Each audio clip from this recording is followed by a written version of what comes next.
it will be developed our imagination, creativity and motor skills. Okay, what is this? Flying bird. Flying bird.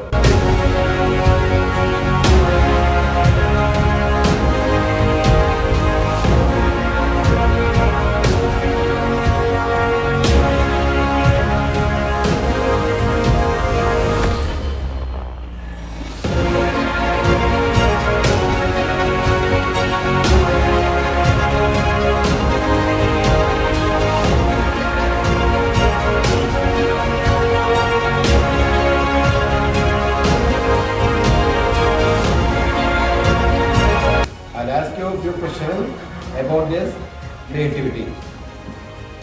Because what are you making today? Sir, we are making a flying bird. Pratyush, what colors or materials did you use? I used color paper and glue to make a flying bird. Very good. Show one. Good. What did you enjoy the most? Yes. Sir, I enjoy the activity which you teach us.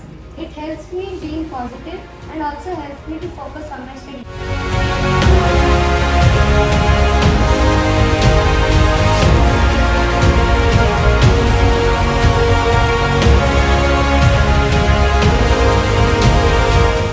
Students, art and craft activities helps to students express their ideas, improve creativity, develop patience and confidence.